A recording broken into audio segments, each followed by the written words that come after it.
Ladies and gentlemen, welcome to the Influencer Radio Experience. You are now listening to Influencer Radio. I think last week we talked about we are the most dangerous. Yes. I think that was the word that we coined last time. We are the most dangerous business show. And it must have worked because this is episode 2. This is episode 2. They told us to come back.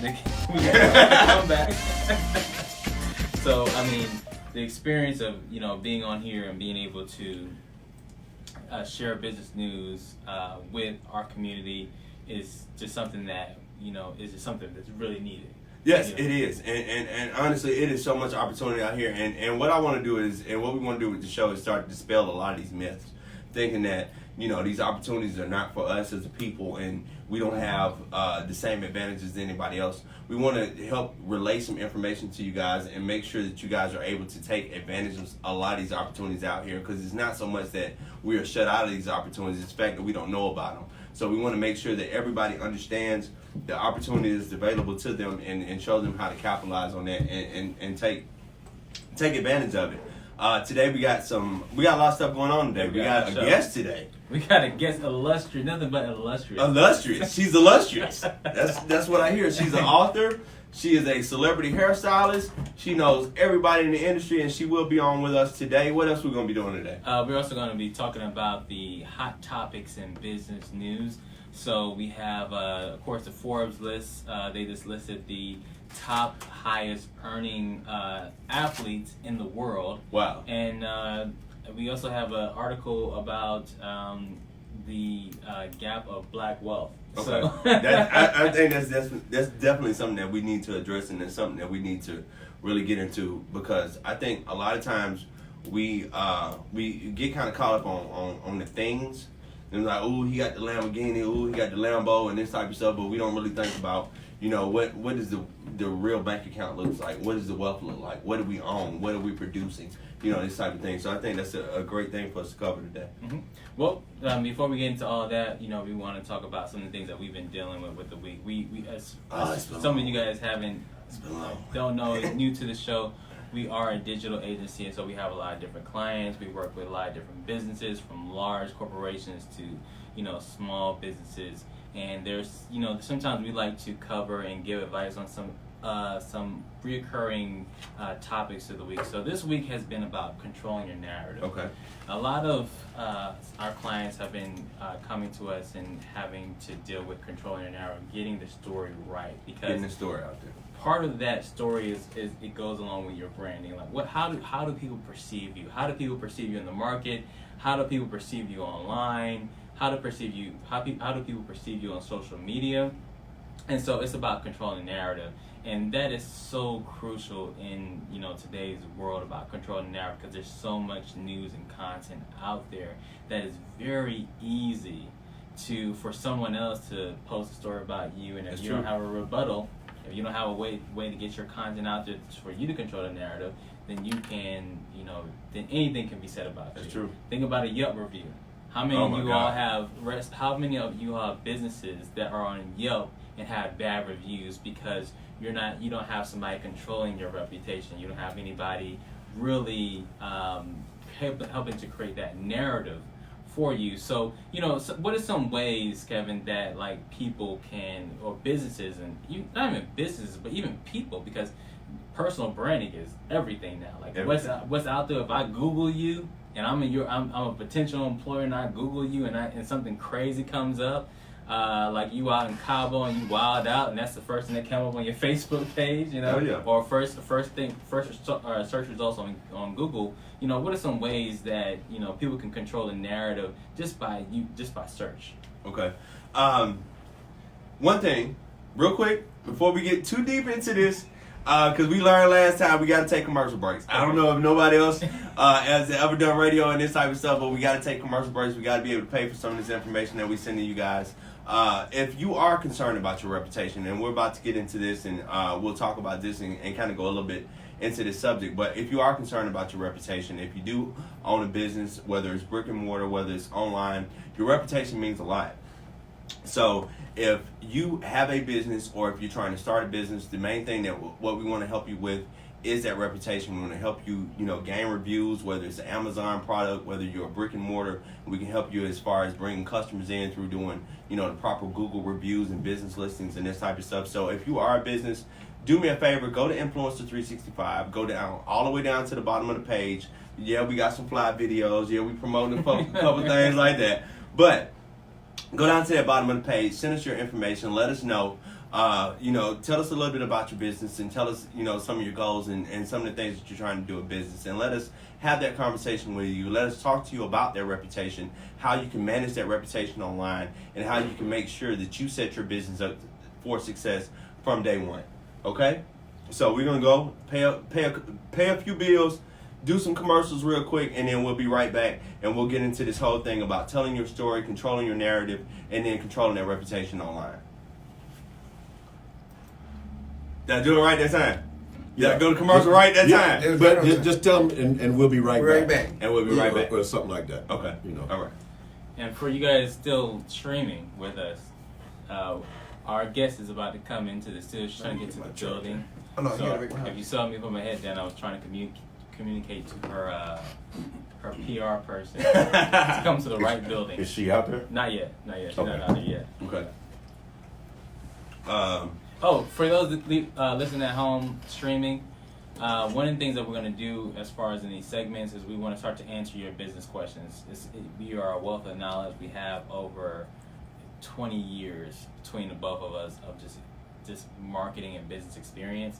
And so if you are an entrepreneur, if you're a business owner, if you're a business professional, you're looking to take your career to the next level, you're looking to take your business to the next level, go ahead and DM us or type your questions in. DM us your question, and we'll go ahead and answer that right here on the air. And so we want to make sure that we are being a resource to you. It's not just about us being in front of the camera on the radio. That's true. It's so not about us. It's really about you guys. We're doing this so we can help relay this information. We have like you said, we have a wealth of knowledge. 20 years, I don't know. I ain't did nothing for 20 years. Okay, I'm not that old. But both of us, I know, right? Collectively, all right. But no, if you have questions or if it's something that we say that kind of piques your interest or anything like that, feel free. We're on Facebook Live today. For some reason, Instagram was tripping. They want to work with us today. That's fine. But we are Facebook Living here on. So what? It's doing the same thing to me too. Oh, okay. So it ain't just me. No, it ain't just us. But we are on Facebook Live. So if you got questions, please feel free to type them in on the comments. Brian is paying attention right now. He's looking at the feed. So if you have some questions coming in or anything like that, just let us know, and then we'd be more than happy to answer those questions for you online. And we're about to come back from commercial break right now. Now let me know when we live. Okay. And this stream is brought to you by WeWork. WeWork ain't paid them. 3. And we are back. Thank you. And thank you for tuning in. My fault. Okay. We ain't back yet. No, we ain't back yet. We're rolling though. And we are back. You are tuned in to us right here at Influencer Radio, and we're talking about telling your story and controlling your narrative online today. So before we went to commercial break, we were talking about a little bit about reputation management. What is reputation management? Because I hear this phrase out here so much, and you see all these agencies charging all this money for reputation management. Is it worth it? Should I be paying for reputation management? And what is reputation management? Reputation management is something that a lot of businesses are starting to get into, but they really don't know how to manage it because there's so many review sites on it. Oh my God. Kind of, just kind of a simple, definition of reputation management is just, or reputation really is how you're perceived. So all these Google ratings, from your Yelp ratings to if you're a doctor, your ZocDoc rating or Health Grade rating. How you're all these review sites. There's so many review sites out there now, and people look at that when they go to a restaurant, when they go to a business, when they're looking for your services. They look to see how many stars you have. I mean, it's true though. That businesses have been kind of categorized by stars, right? It's true though, but it's just like any other thing. before you go see a doctor or before you go get your haircut, hey man, this barber any good, or this type of thing. So the main thing about this reputation thing, and the reason why it's so important, is because these are real people, real customers talking about your business, and they're talking about hey, I love this service. Like for instance, my barber is a funny story. So I went and got my haircut this morning, of course, but. My barber was like, man, I watched the show online and stuff, man. Y'all doing a good job, man. But that haircut I put on you. But the beautiful thing I like to say about my barber, and the thing I like to tell about my barber shop, is the simple fact of, I knew him back when he was just cutting hair and he just had a chair. And when he decided to open up his barber shop, what we did, we simply set up his Google business listing. And we started asking customers, hey, go in and, leave us a review. Did you like your haircut? Leave us a review. He got a whole bunch of 5-star reviews. And just from this one Google business listing, we didn't do Yelp. We didn't do all these other things. No diss to Yelp. Y'all want to pay me some money? I do. We can talk about you. But but all we did was just the Google business listing. And we have brought in over 40, 50 customers into his business. Now think about this. 50 customers coming in. Most time you're going to get your haircut. I get my haircut once a week. Mm-hmm. I got to stay fly. Yeah. I got to. I ain't got no choice. Yeah. But, most people going to get their haircut at least once or a couple times a month. Mm-hmm. So you're talking about $25. That's $50 times 50 people times 12 months. Look how much income we were able to bring into that business just by doing the proper business listings on Google and making sure that we got a few reviews there. Mm-hmm. I mean, really, that's for a business, that changes the bottom line.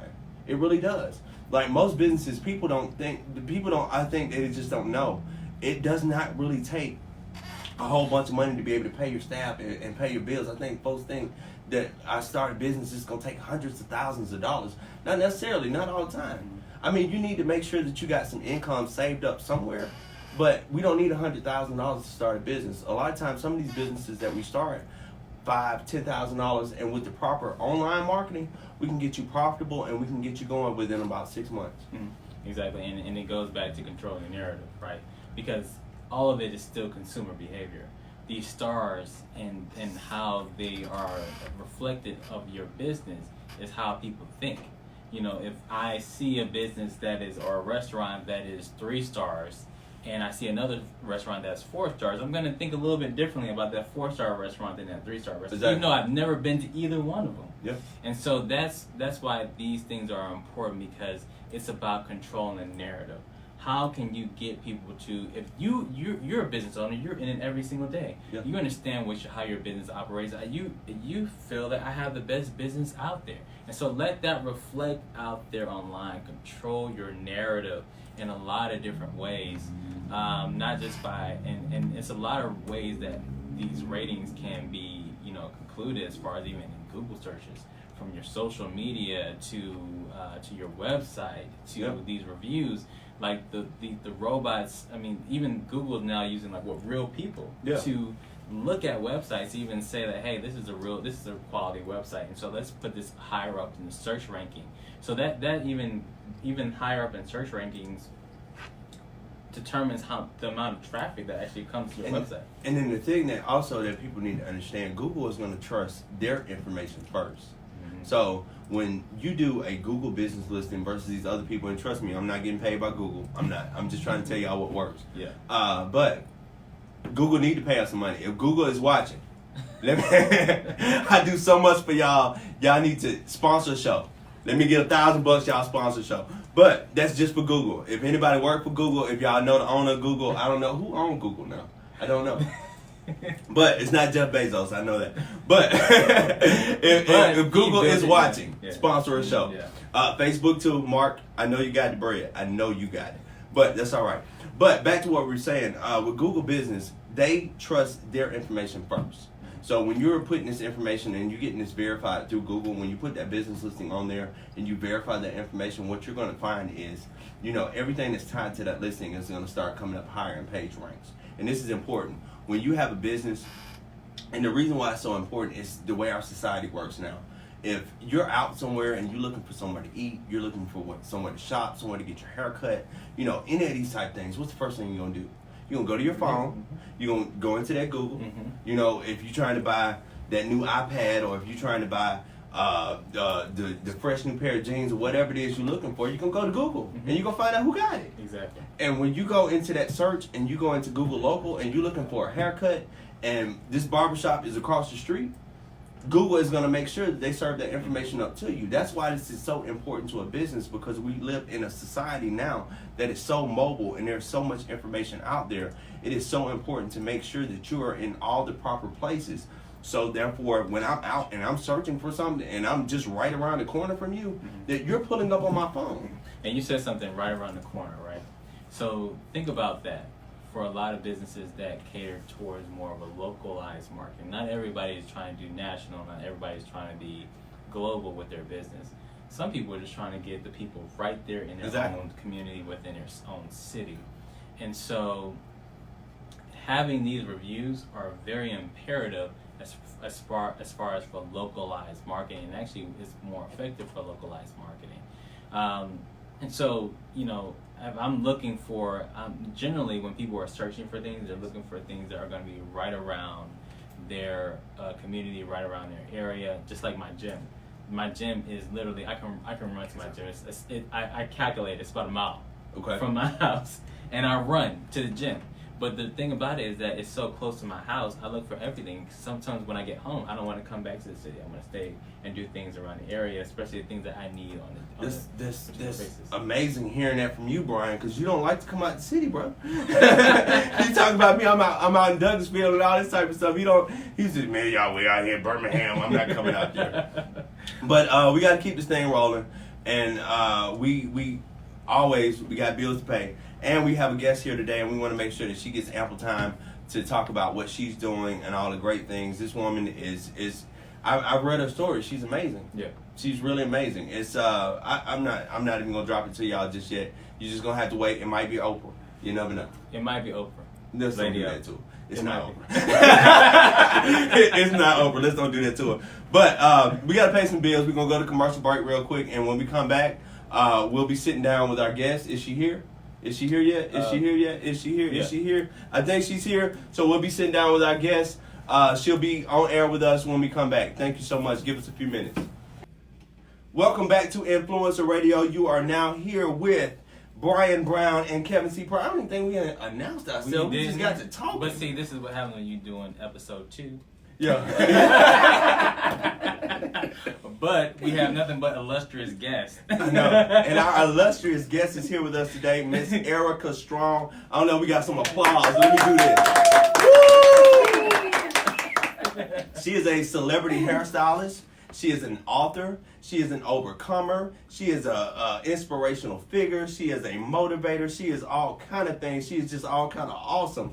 Miss Erica Strong, how you doing today? I'm good. Thank you so much, Kevin. That was nice. Thank I appreciate you. that. I'll pay you afterwards. Okay. As long as I get that check. I'll pay No. you cash. You know what I'm saying? I'm I ain't had dinner cash. yet.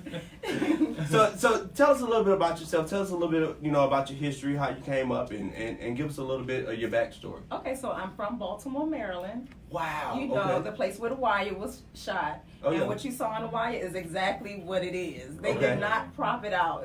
That's how the city really looked, unfortunately. Wow. The place where my name is not Erica, but it's Erica. Erica. Sounds like you might be from Montgomery, like me. But yeah, I'm from Baltimore, and I went to college in Georgia. Okay. Thought I was going to move back to Baltimore. Right. I am the mother of 3 girls, 27, Okay. 22, and 14. Wow. You the 14. Beautiful. You live on TV now.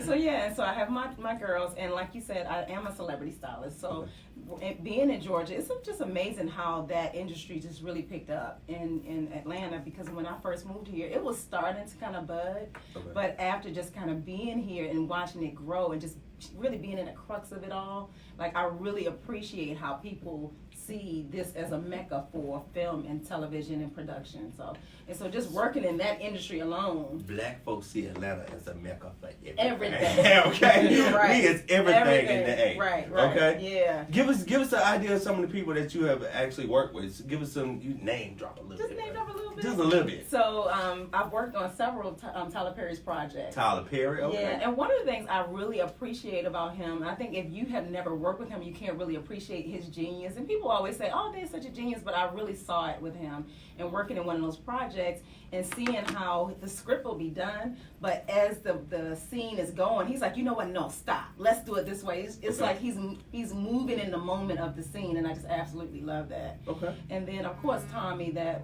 is now resting. Oh, yes, Tommy. Oh, when I say he was the most amazing director, like he was the most amazing director. Every director I've worked for, they're pretty good, but Tommy had a grace about him that, a lot of times in film, it can be really challenging. It can be real hectic and people are on edge and everybody's kind of yelling at each other. But Tommy was like chill the entire time. Wow. And literally once we were done, and we shot for probably about a month. When we're done, I had to go to him and say, Tommy, you are the best director I think I've ever worked with. Wow. There was no yelling and cussing and fussing and going crazy. He was so just graceful. Okay. And then Kim Fields, she and I actually met on that set with Tommy. Now I remember Kim Fields from something growing up. Facts of Life. That's what it was. I knew it. I know Facts the of Life. details. And then Ray J Yeah. from Living Single. I remember Ray J. Yeah. Living Yeah. Single. Okay. Yeah, and so once You had a crush on him? I had a crush on Regine. Did you? Let me see if I can get a number for him.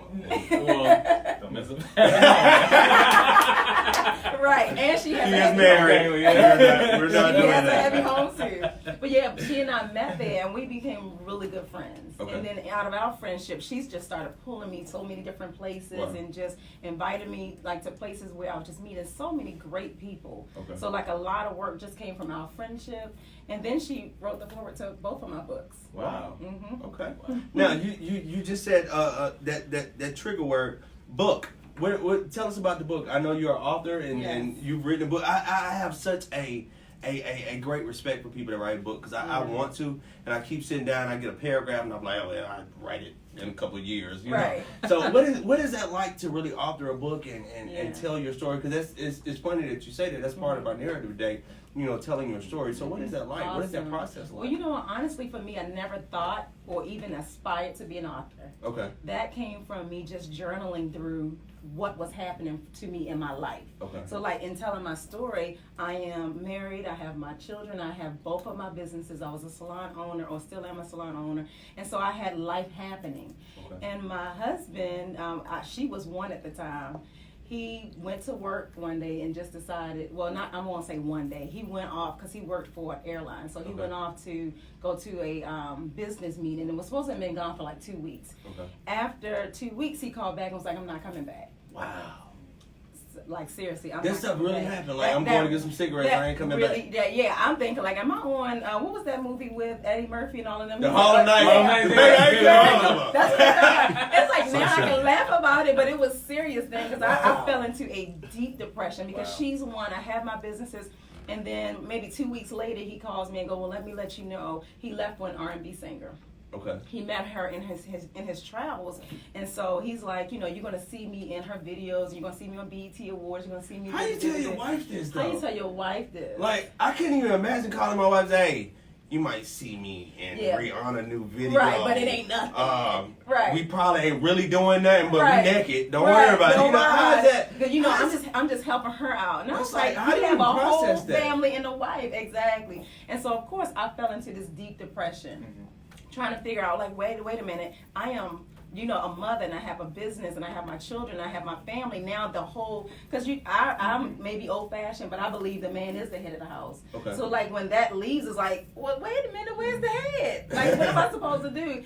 And so in my depression, I just wrote everything I felt, and it was like in the beginning of my journal writing, it was all grim and dark, just like, oh, I feel so terrible, blah blah blah. But then I started reading books that helped me to understand the way that I think. Now, what's And some of those changing- books that you read? Joyce Meyers was my favorite, Battlefield of the Mind. Okay. I like her. Yeah, Battlefield of the Mind. In her book, she said the battle is won or lost in your mind first. Okay. And in that moment, Right. I was like contemplating not living anymore every day. Wow. Is that Like- in your writing? Is that when you knew you were depressed? Is that how you realized it? Well, I knew I was depressed. Okay. I didn't even have to read my writing. It's like I would forget to eat. I was just a zombie, but I would put on my makeup and pretend like everything is okay because I still had a business to run and children.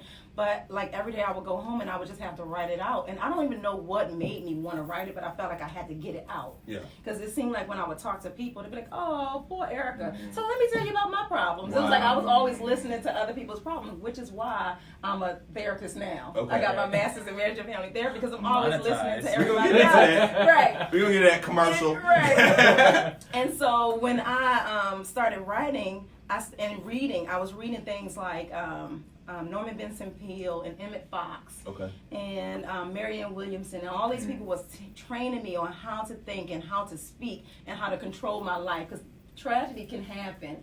And one of the books, I think Norman Vincent Peale said this in one of his books. I can't remember the title, I'm sorry. But he said that when something happened in your life, that event is done. It's over. What you carry on is now you become your own abuser. So when he left me, his part of it was over. What I carried on in my conversations and my thoughts and my actions, I have become my own abuser. You know, it's crazy. I heard T.D. Jakes say the other time, and I ain't promoting for T.D. Jakes. I don't even know the man. He won't call me back.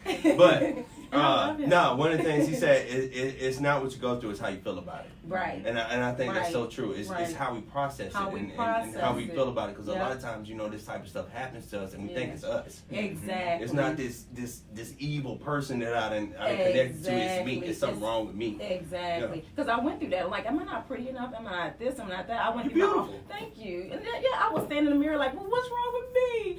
And like, as I processed it all, I just realized, you know what, Erica? Unfortunately, he didn't see the value in who you are. Yes. But I had to start really affirming myself, which is how when I started writing my book, it transitioned from this dark, grim writing to me writing. Like, I would let all of my emotions out, and then I would always affirm myself. So I learned how to write affirmations for myself. Wow. And so when I started my group page on Facebook, I just started doing affirmations, and it grew like crazy. It was like a global reach. Somebody in India was like, my child is really sick and I need somebody to pray for my daughter. Would you help me? Like, they were like really connecting on that level. I'm thinking like, I am just the girl that's like still But the trying to energy figure is it out. real. Yeah. The energy is real. Yeah. I remember going through my thing, and my thing was not so much, you know, losing my family or anything like that. I got a great wife. She loves me. I love her back. My thing was losing my business. Ooh. I just felt like life was over. Right. And a lot of times, you know, you start to go on a spiritual journey when life really kicked you Yes. in the butt. Yes. And one of the things I started to look into was ancient Egypt. And in ancient Egypt, they have what's called Hermeticism. And one of the 7 principles of Hermeticism is the all is mental. And everything is in the Seriously. all. And it's like life is all mental. It's all mental. And it's like we don't process it that way because we think these little small temporary situations. Absolutely. You know, we don't look at, you know, this is helping to grow me and mature me because I said I want this. Yeah. And I ain't that person yet. Yeah. I got to become that person. And a Yeah. lot of times we don't change until we feel the pain. Right. Right. So right. One of the things, PSA real quick, one of the things that you did make mention of is the fact that you were depressed. And I think that's one thing that we don't admit to enough in the black community. Well, yep. Because a lot of us, you know, we grow up with crazy uncle upstairs and leave him in the room and this type of stuff, but we don't talk about, you know, people really got some mental issues. Yeah, and then depression's a real thing. And depression have so many different faces. Depression can look just like this, all made up and all perfect. And like, I was depressed, like literally going home, like looking in the medicine cabinet. And I remember one day standing in front of the cabinet and seeing some pills from a form of surgery that he had. And I was thinking like, if I just take these pills, then it could be over. And at least I use the pills, his pills, to take. Like, I literally was taking poison and wanting him to die. You know, that's kind of like what depression does. It's like you're blaming it on somebody else, but you are steady creating a dis-ease in your body. Oh yeah. You know what I'm saying? It's like you're creating this whole toxic community just all inside of yourself, and you wonder, how do I get sick? How do I, lose my hair? How do I, whatever? Like, you bring that on yourself. And that's what I learned about depression. Like, I could not be silent about it anymore. Because even depression can look like a person that is angry and bitter. Yes. You know what I'm saying? Where, like, life has happened to her and now she's just angry at the world. Well, you know what? That could be depression. And you, and you need help from that. Wow. Yep. That is powerful. So you went through this experience. You come out. You wrote a book about it, and And so let's talk about the business of it. Like one of the things that everybody wants to be something to the stars, something, a celebrity, something. You know, how did you get into, you know, building your, you know, beauty empire, and what are some challenges you faced, and how did you overcome them?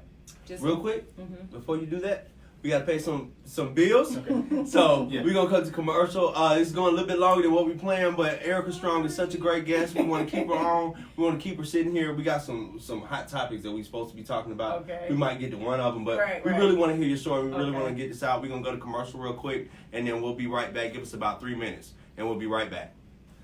And you are back. You are listening to Influencer Radio right here on the world famous World Star Hit Radio. We are sitting here with are we best selling yet? Yeah, let's speak it. Best-selling author, Miss Erica Strong, the Overcomer. Miss Erica Strong. Now, you and Brian was talking about something during the break. I kind of walked in on it. I had no idea what I was walking into, so I was like, I'm gonna let him ask that question. It was so good. Yeah, no, we were just basically what I asked her before we went to break. So a little teaser is to ask her about, you know, what is it? How everybody wants to be something to the stars, and then you came out of this depression, and you're a best-selling author. You have these businesses. Like, how did you get to that point? Like, what are some things that you had to do for the business perspective to get to that point, and what are some challenges you faced, you know, being as successful as you are right now? Well, the first thing I did was got a mentor. Okay. Like, I literally had to find somebody that, and they weren't in my industry. Like, I found mentors in different industries that understood business and understood numbers. And so I just got some mentors that helped to kind of like process me through, okay, Erica, this is a good, you know, road to take. This is a good investment to make, or just kind of giving me that grounding that I needed. Because in the salon world, I'm not sure if you guys are familiar with it, like, we make so much money and it blows through our fingers if we're not good at being, you know, good stewards over it. So like, we can literally blow through it and not even know where it is. But so to have somebody that say, you know, here's where you invest, this is what you do, this is how you earn it out, it always helped me to kind of keep a level head in how I spent my money. Because even at home, like, I could literally be driving the big old Benz in the range and all that stuff, but I drive a Hyundai. Okay. You know what I'm saying? I love that, though. Like, I love that. Paid for, and just making sure that my life where I live is nice and safe and beautiful for my children, but all the amenities, I don't have to look like it. Okay. One of my mentors told me years ago that most people want to look rich and are not. He said, so your goal is to be rich and not have to look it. You know what I'm saying? Not that you have to walk around looking slummy and bummy, but it's like you really have to make some sacrifices. So building wealth is what my main goal is. I can't spend it on stuff that's losing value. You know, I can't spend it on stuff that is just not going to mean anything. So like, for me, it's always about what is going to push me to the next level in business. So do I want my Louis bag, or do I want my book on the shelf in Barnes & Nobles? I think I'll take that book on the shelf. Nuggets! You dropping jewels today. That's what I'm talking about. So just the sacrifices that it would take, you know. And then you're a woman entrepreneur, you're a mom, and you know, there's so many you know, kind of stigmas about women in the workplace, but especially when you're an entrepreneur. You know, with men, it's you know, the thing is, we're supposed to be away from the house, or it's acceptable for us to be away from the house for like weeks at a time, days, whatever we need to do to bring home the bag. But when it comes to women, it's like, you're supposed to be in the kitchen. You're supposed to be taking care of the kids. Don't say supposed to be, because people gonna go. I know he ain't told his wife. Sorry, I know you ain't told her she's supposed to be in the kitchen. Sorry, the perception is is that you all are supposed to be taken care of home, right? So, being a single parent and being an entrepreneur, you know, what are some? How did you balance all that? Yeah. You know, with your family and your business. Yeah, it takes juggling, seriously. It takes a great balance act. But I had to kind of come to peace with, I'm not a superwoman. Like, we try to put on a superwoman complex, and we try to do everything, and we burn ourselves out. But I had to really come to terms with, I'm not superwoman. I can only pace myself in the space that will help me to kind of propel with my children. But the most important thing that I did is I was very transparent with my children. Like, and I think as parents, we miss that, because we think, oh, they don't understand.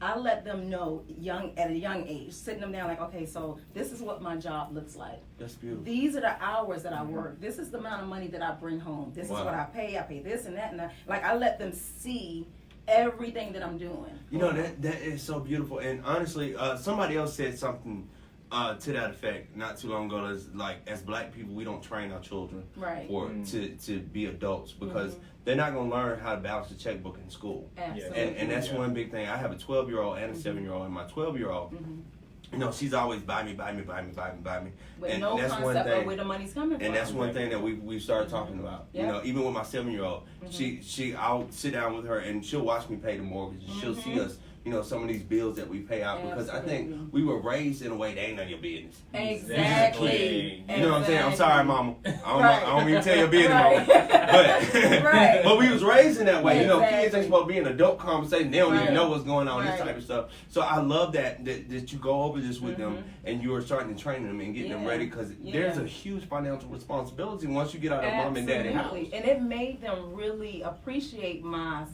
effort. So it wasn't like pouty little girls like, you're never here, because I was still there, and I really was able to balance. Because I'm an entrepreneur, I understood that I can take off the days that I want and just work heavier days. So I made sure on Saturdays, because they were out of school, Saturdays I'm off, and that's the day the stylists are in the salon.